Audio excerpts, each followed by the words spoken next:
Hello subscriber. तो फिर एक बार मैं आपके लिए लेके आ गया हूँ 8th स्टैंडर्ड का चैप्टर नंबर 3 जिसका नाम है फोर्स एंड प्रेशर। तो हम इसका तो आंसर तो सॉल्व कर ही रहे हैं, आपको क्वेश्चन आंसर तो मिल ही रहा है। मैं आंसर को एक्सप्लेन करूँगा ताकि थोड़ा सा आपका रिवीजन हो जाए। इन केस कभी आपका टेस्ट होने वाला है और आपको सिर्फ 1 घंटे या 1 दिन पहले मालूम पड़ता है, तो आपको पूरा चैप्टर जाके गो थ्रू और एक्सप्लेनेशन ना देखना हो, आप सिर्फ क्वेश्चन आंसर देख कर जाओ पूरी तरीके से उसका एक्सप्लेन, और वहाँ पर आप अपने से क्वेश्चन आंसर लिख कर आ जाओ, क्योंकि जब आप कोई चीज़ सुनोगे ना तो वो आपको ज़्यादा टाइम तक और जल्दी याद होती है। तो चलो फिर स्टार्ट कर लेते हैं फोर्स एंड प्रेशर। तो सबसे पहले right the word in the blanks, है ना, कुछ फिल इन द ब्लैंक्स दिए, उसमें आपको वर्ड्स लिखने हैं। The SI unit of force, तो फोर्स की जो एसआई यूनिट होती है ना उसको न्यूटन बोलते हैं। The air pressure of our body is equal to atmospheric pressure, जो हमारे बॉडी का जो प्रेशर है वो एटमॉस्फेरिक प्रेशर के बराबर है। For a given object the buoyant force is liquid of different density is in different, जो कोई भी ऑब्जेक्ट अगर हम लोग को दिया है तो उसका बायोन फोर्स यानी जो वाटर में फोर्स है ना, वो liquid of different density, her density जो होगी हर लिक्विड का अलग डेंसिटी होती है, तो वो दोनों चीज़ उसका डिफरेंट होगा, बायोन फोर्स भी उसकी डेंसिटी भी डिफरेंट होगी। The SI unit of pressure is Newton पर मीटर स्क्वायर, प्रेशर का क्या होगा, न्यूटन पर मीटर स्क्वायर। फिर चलते हैं नेक्स्ट पार्ट की तरफ। Match the followings, group A and group B fluid same pressure in all direction. Fluid पे क्या होता है, जब पानी आप बाल्टी में रखते हो तो वो सारा प्रेशर लगा दिए हर डायरेक्शन पे, ठीक है, ऐसा नहीं कि किसी पार्ट पे ज़्यादा डायरेक्शन लगा रहे किसी पार्ट पे कम।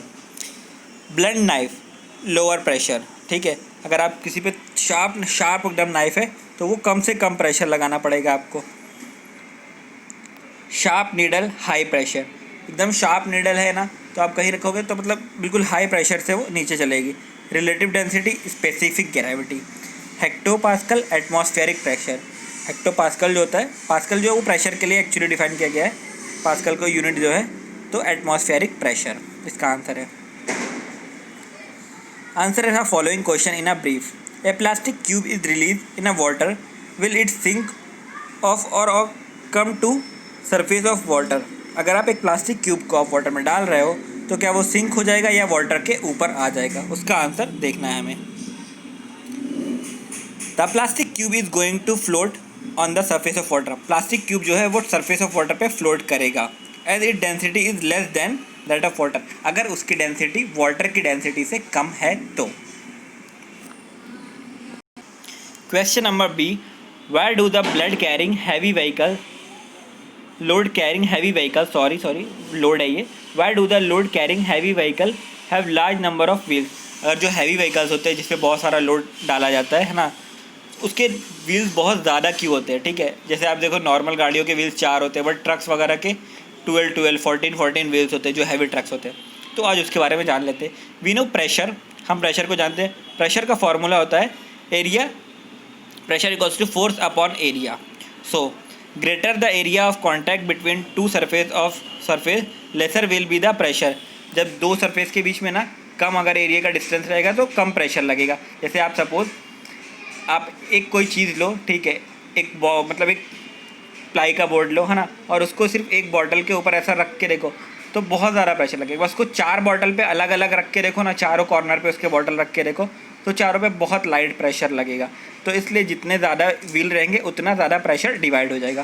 सो the load carrying heavy vehicle have large number of wheel, so the pressure on the road is reduced due to large contact area. Also using large number of wheel ensure that the force due to load is shared among the tyre, जो load है वो सारे tyres में share हो जाएगा जितने ज़्यादा tyres रहेंगे। No single tyre is under stress, इसलिए कोई एक सिंगल टायर स्ट्रेस में नहीं होगा। नेक्स्ट क्वेश्चन है, how much pressure do we carry on our head, why don't we feel it. हम अपने जो सर पे कितना प्रेशर लेके चलते हैं, है ना, और वो हमें फील नहीं होता।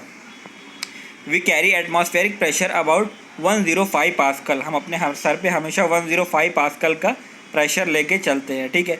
We don't feel it because, वो हमें फील क्यों नहीं होता पता है, because atmospheric pressure is balance by the pressure created by the air and blood inside the body. जो हमारे बॉडी के अंदर ब्लड है और जो एटमॉस्फेरिक प्रेशर है वो दोनों आपस में एक दूसरे को बैलेंस करके रखता है। Then question number 4, why does it happen, ठीक है, क्यों ये होता है, तो क्या a ship dip to a large, ठीक है, larger depth in a fresh water compare to marine water, है ना। क्या होता है, अगर एक शिप जो है वो लार्जर मतलब वो ज़्यादा डूबी हुई रहती है नीचे, जैसे शिप का एक वो बना रहता है, मार्क बना के रखते हैं लोग कि हाँ शिप को जब पानी में डालेंगे तो इतना मार्क तक वो शिप अंदर डूबेगी, बाकी की शिप ऊपर रहेगी।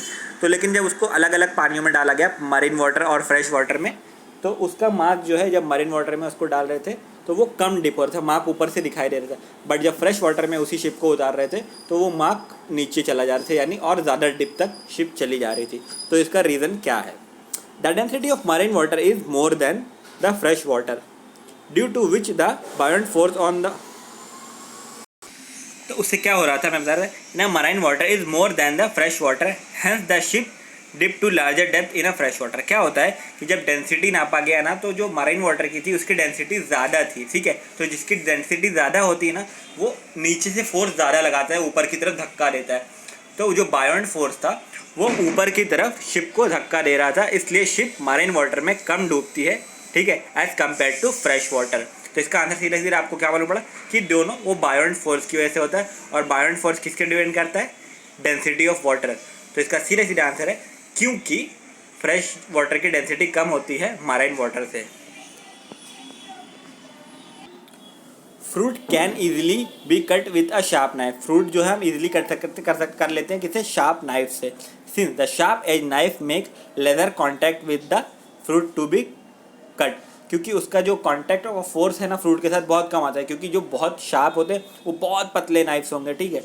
दस the pressure exert by it on the fruit is very large, इसलिए जितना पतला उसका वो होगा उतना ज़्यादा प्रेशर वो फ्रूट पे लगाएगा। Because of the large pressure fruit are easily cut with a sharp knife. बोलते हैं ना, pressure equals to force upon area, उसका एरिया बहुत कम है, एरिया जितना कम प्रेशर उतना ज़्यादा, तो उतनी ईजिली से उसको कट कर लेगा।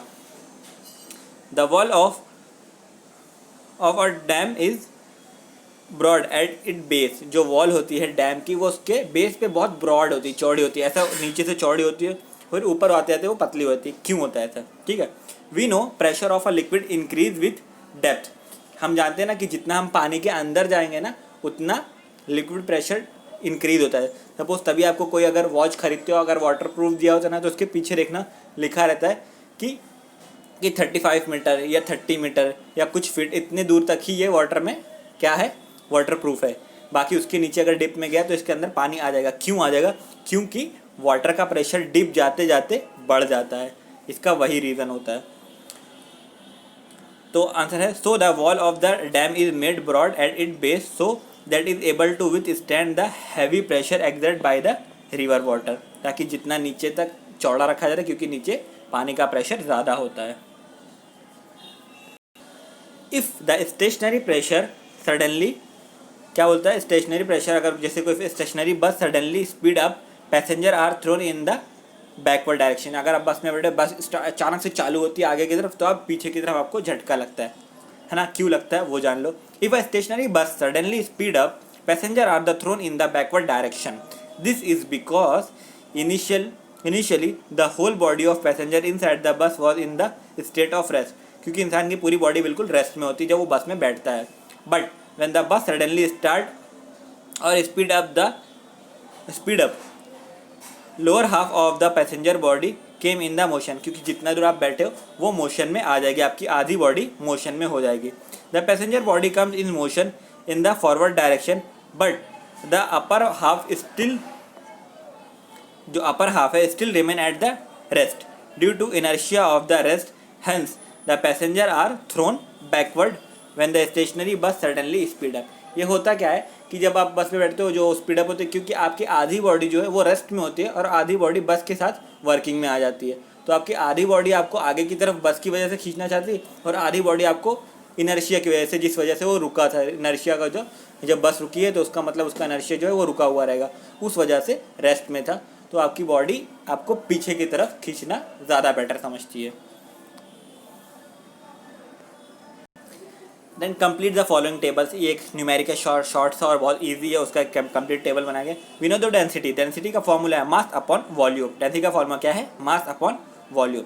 सो using formula we can find out the quantity if other two quantities are given. तो कोई भी दो क्वांटिटी आपको दिए तो थर्ड वन आप इजीली फाइंड कर सकते हो.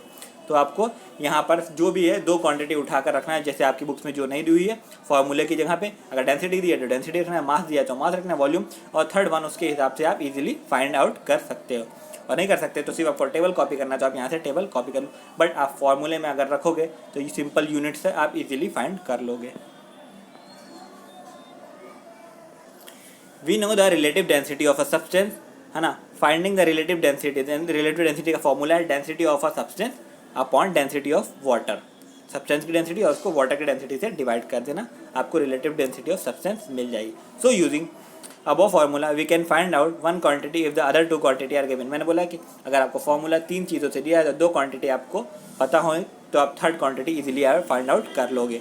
तो सेम आपको जो भी चीज़ दी है उसको फॉर्मूले में रखो, पुटअप करके आपको थर्ड वन फाइंड आउट कर लेना. अगर नहीं करना चाहते तो आपको डायरेक्ट आंसर दिया है आप कॉपी कर सकते हो. Pressure is equals to force upon area. जो भी आपको फोर्स की यूनिट दिए वो फोर्स की जगह पे रख लो और वेट रख लो. जो आपको नहीं दिया है वो आपको थर्ड वन मिल जाएगा.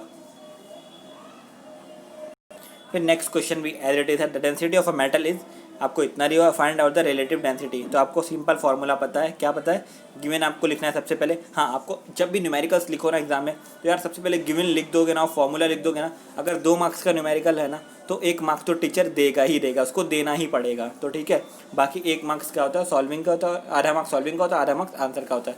बट हर स्टेप पे मार्क्स होते हैं. तो आपने गिवन और फार्मूला सिर्फ लिख दिया ना और थोड़ा सॉल्व करने का भी मतलब कोशिश भी किया, मतलब प्रैक्टिस या नाटक भी किया, नहीं सॉल्व करना आता है मुझे, ठीक है मैं कर रहा हूँ, तो भी आपको 1.5 मार्क्स तो मिल जाएंगे. लास्ट में क्या होता है, टीचर बोले हाँ कोशिश तो क्या, आंसर नहीं आया बच्चे का, चलो चलो दे दो इसको मार्क्स. ऐसा होता है क्योंकि स्टेप पे आंसर मिलते हैं, मार्क्स मिलते हैं. तो डेंसिटी ऑफ सब्सटेंस आपको गिवन था वो लिखा, और डेंसिटी ऑफ वाटर आपको पता है 1000 होता है. फिर दोनों को आपस में डिवाइड करना था, आपका आंसर आ गया. फिर next numerical, volume of object is 20 centimetre cube and the mass of 50 gram, density of water 1 gram centimetre cube will be the object float on a water और सिंक. आपको पता नहीं कि इसको पूरा सॉल्व करने के बाद आपको ऑब्जेक्ट फ्लोट हो करेगा वाटर पे या नहीं. तो आपको कैसे मालूम पड़ेगा, अगर वाटर का डेंसिटी इस सब्सटेंस के डेंसिटी से ज़्यादा रहा तो सब्सटेंस ऊपर फ्लोट करेगा, एंड कम रहा लास्ट में जब दोनों का आंसर कंपेयर करेंगे तो सब्सटेंस डूब जाएगा. तो फटाफट देख लेते हैं. सबसे पहले गिवन लिख लेंगे. तो गिवन हमको दो चीज़ें, दोनों को लिख लिया, वॉल्यूम लिख लिया और मास ऑफ ऑब्जेक्ट लिख लिया. डेंसिटी का फॉर्मूला डाला, mass of the object, volume of the object, दोनों को सॉल्व किया. देन हमको वाटर का डेंसिटी पता है, उसका वॉल्यूम जो हमने निकाला है, जो डेंसिटी उसको भी दोनों को रख के the object going to sink because in water. क्यों, क्योंकि उसका ऑब्जेक्ट का देखो ग्रेटर है, मैंने ग्रेटर का सिंबल बनाया 2.5 है यार, मालूम है 1 से ग्रेटर है, और वाटर का 1 ही होता है, ये तो स्टैंडर्ड है. फिर आपको एक और न्यूमेरिकल दिया है, इसमें भी आपको क्या किया, volume of plastic covered seal इसको दिया हुआ है पूरा. आपको उसमें भी क्या करना है, पूरा तरीके से गिवन चीज़ें लिखना है, फॉर्मूला डालना है. फॉर्मूला आपको 2 ही है इस पूरे चैप्टर में. अगर आपने 2 फॉर्मूला याद कर लिया तो मुझे जहाँ तक उम्मीद है कि आप पूरे से पूरे मार्क्स स्कोर कर लोगे. Formula pressure equals to mass force upon area, density equals to mass upon volume, और relative density equals to mass of object and volume of object. ये आपको 2 ही, मतलब डेंसिटी का तो एक ही है यार, बस एक याद रखा ना, बाकी सबका पुटअप करते जाओगे. क्योंकि डेंसिटी ऑफ ऑब्जेक्ट तो mass of object, volume of object, density of surface तो mass of substance, density of water, जो भी है उसका आपको सिर्फ फॉर्मूला याद रखना है. और गिवन कैसे लिखते हैं, क्या सॉल्व करते हैं, इसलिए आपको पूरी तरीके से कॉपी कर लो. और फिर भी नहीं समझ में आता या नेक्स्ट चैप्टर कौन सा चाहिए, प्लीज़ कमेंट करके बताओ. मुझे नेक्स्ट चैप्टर का इसका रिवीजन चाहिए तो मैं 1 घंटे में, आपके कमेंट के ना 1 घंटे के अंदर मैं वो चैप्टर बनाकर अपलोड करूँगा, ये प्रॉमिस है. तो फटाफट कमेंट करके बताओ नेक्स्ट चैप्टर कौन सा एक्सप्लेनेशन चाहते हो या उसका रिवीजन चाहते हो. क्योंकि मैंने प्लेलिस्ट बना के रखा, जाके प्लेलिस्ट में चेक करो, मैंने ज़्यादा से ज़्यादा चैप्टर एक्सप्लेन करके रखे हैं. किसने, 4 to 12 स्टैंडर्ड के ज़्यादा से ज़्यादा चैप्टर एक्सप्लेन करके रखे. आप प्लेलिस्ट में जाके चेक करो, है ना, प्लेलिस्ट आपको मिल जाएगी. और फिर भी अगर आपको लगता है ये चैप्टर नहीं है सर, मुझे ये चैप्टर चाहिए, इसका रिवीजन चाहिए, अगर रिवीजन चाहिए तो लिखो जैसे चैप्टर का नाम प्लस रिवीजन, तो मैं फटाफट उसके रिवीजन और क्वेश्चन आंसर डालूंगा. और पूरा कंप्लीट एक्सप्लेनेशन चाहिए तो सिर्फ चैप्टर का नाम और उसका आगे लिख दो एक्सप्लेनेशन, तो मैं उसको पूरी तरीके से एक्सप्लेन करके आपके कमेंट के 1 घंटे के अंदर डालूंगा. आपका कमेंट आया उसके 1 आवर का टाइम चाहिए मुझे, उसके बाद मैं लेक्चर अपलोड कर दूंगा. प्लीज़, बट उसको पाने के लिए आपको क्या करना पड़ेगा, चैनल को सब्सक्राइब करना पड़ेगा. और प्लीज़ लाइक कर दो अगर अच्छा लगा तो. और अगर आपके फ्रेंड्स है या कज़िन वगैरह है तो उनको भी शेयर कर दो अगर उनको लगता है कि इस चैनल से उनको कुछ हेल्प मिल सकती है तो.